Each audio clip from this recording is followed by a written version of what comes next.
بسم اللہ الرحمن الرحیم۔ نہایت ہی محترم اور معزز مسلمان بھائی اور بہنوں، السلام علیکم ورحمۃ اللہ وبرکاتہ۔ عبداللہ بن مسعود رضی اللہ تعالیٰ عنہ کہتے ہیں کہ میں نے رسول اللہ صلی اللہ علیہ وآلہ وسلم سے دریافت کیا کہ کون سا عمل سب سے افضل ہے۔ آپ صلی اللہ علیہ وآلہ وسلم نے فرمایا، نماز کو اس کے وقت پر ادا کرنا۔ آپ صلی اللہ علیہ وآلہ وسلم نے ارشاد فرمایا، جب تم میں سے کوئی شخص نماز پڑھتا ہے تو اپنے رب سے سرگوشی کر رہا ہوتا ہے۔ آپ صلی اللہ علیہ وآلہ وسلم نے ارشاد فرمایا، تمام امور کا اصل اسلام ہے اور اس کا ستون نماز ہے اور اس کی بلندی جہاد ہے۔ آپ صلی اللہ علیہ وآلہ وسلم نے ارشاد فرمایا، نماز نور ہے۔ آپ صلی اللہ علیہ وآلہ وسلم نے ارشاد فرمایا، منافقین پر فجر اور عشاء کی نماز سے زیادہ گراں کوئی اور نماز نہیں، اور اگر انہیں معلوم ہو جائے کہ ان دونوں نمازوں کے اندر کیا فضیلت ہے تو وہ ان دونوں نمازوں کے لیے ضرور آئیں، اگرچہ انہیں گھٹنوں کے بل گھسٹ کر ہی کیوں نہ آنا پڑے۔ آپ صلی اللہ علیہ وآلہ وسلم نے ارشاد فرمایا، وہ شخص نار یعنی جہنم میں ہرگز داخل نہیں ہوگا جو سورج نکلنے سے پہلے اور سورج غروب ہونے سے پہلے کی نماز پڑھتا رہا، یعنی فجر اور عصر کی نماز۔ فرمان الہی ہے، جو کتاب آپ کی طرف وحی کی گئی ہے اسے پڑھیے اور نماز قائم کریں، یقیناً نماز بے حیائی اور برائی سے روکتی ہے۔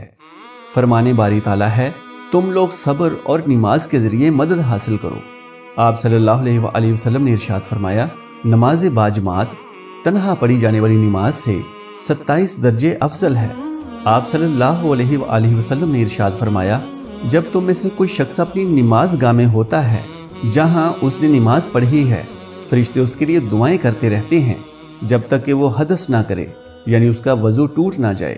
وہ کہتے ہیں، اے اللہ تو اسے بخش دے، اے اللہ تو اس پر رحم فرما۔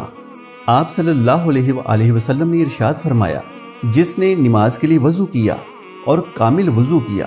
پھر فرض نماز کے لیے چلا اور لوگوں کے ساتھ باجماعت یا مسجد میں نماز پڑھی تو اللہ تعالیٰ اس کے گناہوں کو بخش دے گا۔ آپ صلی اللہ علیہ وآلہ وسلم نے ارشاد فرمایا، تمہارا کیا خیال ہے کہ اگر تم میں سے کسی شخص کے دروازے پر ایک نہر ہو جس میں وہ ہر روز 5 مرتبہ غسل کرتا ہو،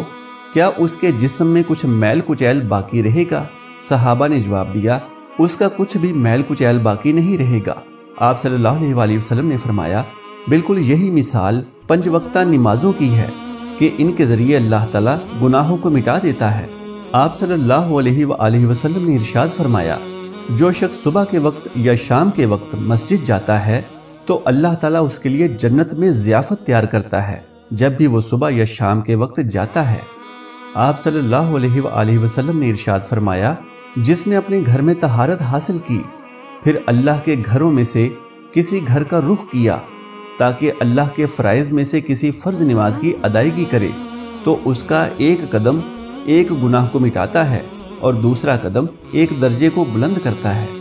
آپ صلی اللہ علیہ وآلہ وسلم نے ارشاد فرمایا، اگر لوگوں کو پتہ چل جائے کہ اذان کہنے اور پہلی صف میں نماز پڑھنے کا کیا اجر و ثواب اور کیا فضیلت ہے، پھر وہ اس پر قرآن اندازی کرنے کے علاوہ کوئی چارہ کار نہ پائیں گے تو وہ ضرور اس پر قرآن اندازی کریں گے، اور اگر انہیں پتہ چل جائے کہ نماز کی طرف جلدی آنے میں کیا اجر و ثواب ہے تو وہ اس کی طرف ضرور سبقت کریں گے۔ آپ صلی اللہ علیہ وآلہ وسلم نے ارشاد فرمایا، تم میں سے کوئی شخص مسلسل نماز کی حالت میں ہوتا ہے جب تک نماز اسے روکے رہتی ہے، اسے اپنے گھر واپس لوٹنے سے مانے صرف نماز ہوتی ہے۔ آپ صلی اللہ علیہ وآلہ وسلم نے ارشاد فرمایا، جب تم میں سے کوئی شخص آمین کہے اور آسمان میں فرشتے بھی آمین کہیں اور ایک کی آمین دوسرے کے آمین کہنے کے موافق ہو جائے، دونوں آمین بیک وقت ہوں تو اس کے گزشتہ گناہ معاف کر دیے جائیں گے۔ آپ صلی اللہ علیہ وآلہ وسلم نے ارشاد فرمایا، جس نے صبح کی نماز پڑھی وہ اللہ تعالیٰ کی ذمہ داری اور پناہ میں ہے، لہٰذا اے ابن آدم دیکھ کہیں اللہ تعالیٰ تجھ سے اپنے ذمے میں کسی چیز کا مطالبہ نہ کرے۔ آپ صلی اللہ علیہ وآلہ وسلم نے ارشاد فرمایا، تاریکی میں مسجدوں کی طرف جانے والوں کو قیامت کے دن مکمل نور کی خوشخبری دے دو۔ آپ صلی اللہ علیہ وآلہ وسلم نے ارشاد فرمایا، جو شخص 2 ٹھنڈی نمازیں یعنی فجر اور عصر پڑھتا رہا وہ جنت میں داخل ہوگا۔ آپ صلی اللہ علیہ وآلہ وسلم نے ارشاد فرمایا، مسجد ہر متقی اور پرہیزگار کا گھر ہے، اور اس شخص کے لیے جس کا گھر مسجد ہو، اللہ تعالیٰ نے راحت و رحمت اور پل صراط پار کر کے اللہ تعالیٰ کی رضامندی یعنی جنت میں پہنچنے کی ضمانت دی ہے۔ آپ صلی اللہ علیہ وآلہ وسلم کا ارشاد ہے، جس نے نماز کی حفاظت اور نگہداشت کی، اس کے لیے نماز قیامت کے دن نور، دلیل اور نجات کا باعث ہوگی، اور جس نے اس کی پابندی نہیں کی، اس کے لیے نہ کوئی نور ہوگا، نہ دلیل ہوگی، اور نہ ہی کوئی نجات کا ذریعہ ہوگا، اور وہ قیامت کے دن قارون، فرعون، حامان اور ابی بن خلف کے ساتھ ہوگا۔ آپ صلی اللہ علیہ وآلہ وسلم نے ارشاد فرمایا، 5 وقت کی نمازیں ایک جمعہ دوسرے جمعے تک اور ایک رمضان دوسرے رمضان تک ان کے مابین سرزد ہونے والے گناہوں کے لیے کفارہ ہے، بشرطے کہ کبیرہ گناہوں سے اجتناب کیا جائے۔ ربی بن کعب اسلمی رضی اللہ عنہ کہتے ہیں کہ میں رسول اللہ صلی اللہ علیہ وآلہ وسلم کے ساتھ ہر رات گزارتا تھا، اور آپ صلی اللہ علیہ وآلہ وسلم کے وضو کا پانی لاتا اور آپ کی حاجت کو سر انجام دیا کرتا تھا۔ تو آپ نے مجھ سے فرمایا، مانگو، تو میں نے کہا، میں جنت میں آپ کی رفاقت کا سوال کرتا ہوں۔ آپ صلی اللہ علیہ وآلہ وسلم نے فرمایا، کیا اس کے علاوہ کوئی اور مانگ ہے؟ میں نے کہا، صرف وہی۔ آپ نے فرمایا، کثرت سجود یعنی زیادہ سے زیادہ نفلی نمازوں کے ذریعے اپنے نفس پر میری مدد کرو۔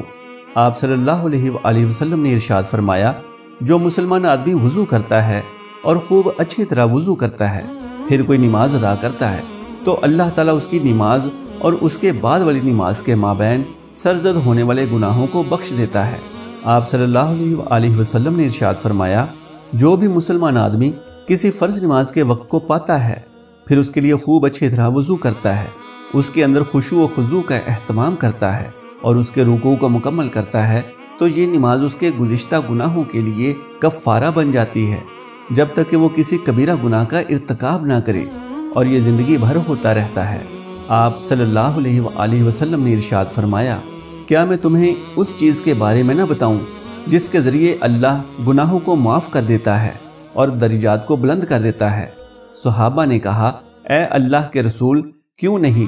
آپ نے فرمایا، سردی یا بیماری میں کراہت و ناپسندیدگی کے باوجود مکمل طور پر وضو کرنا، مسجدوں کی طرف قدموں کی کثرت، اور ایک نماز کے بعد دوسری نماز کا انتظار کرنا، یہی رباط ہے، یہی رباط ہے۔ رباط کا مطلب ہے دشمنوں سے حفاظت کے لیے سرحد کی پہرے داری کرنا۔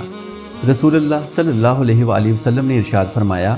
جو شخص اپنے گھر سے باوضو ہو کر کسی فرض نماز کے لیے نکلا تو اس کا اجر محرم حاجی کے اجر و ثواب کے مانند ہے، اور جو شخص چاشت کی نماز کے لیے نکلا اسے صرف وہی نماز تھکاتی ہے تو اس کا اجر عمرہ کرنے والے کے اجر کی مانند ہے، اور ایک نماز کے بعد دوسری نماز جس کے درمیان لغو نہ ہو وہ علین میں لکھا جاتا ہے۔ نبی صلی اللہ علیہ وآلہ وسلم نے ارشاد فرمایا، جس شخص نے وضو کیا اور خوب اچھی طرح وضو کیا پھر نماز کے لیے گیا تو لوگوں کو اس حال میں پایا کہ وہ نماز پڑھ چکے ہیں، تو اللہ تعالیٰ اسے ان لوگوں کے مثل اجر و ثواب عطا فرمائے گا جنہوں نے وہ نماز جماعت کے ساتھ پڑھی ہے، اور اس سے ان کے اجر و ثواب میں کوئی کمی نہیں ہوگی۔ رسول اللہ صلی اللہ علیہ وآلہ وسلم نے ارشاد فرمایا، جب تم میں سے کوئی شخص اپنے گھر میں وضو کرے پھر مسجد میں آئے تو وہ واپس لوٹنے تک نماز ہی کی حالت میں ہوتا ہے، لہٰذا وہ ایسا نہ کرے۔ آپ نے اپنی انگلیوں کے درمیان تشبیک یعنی ایک ہاتھ کی انگلیوں کو دوسرے ہاتھ کی انگلیوں میں داخل کیا، یعنی کوئی عبث اور لغو کا کام نہ کرے۔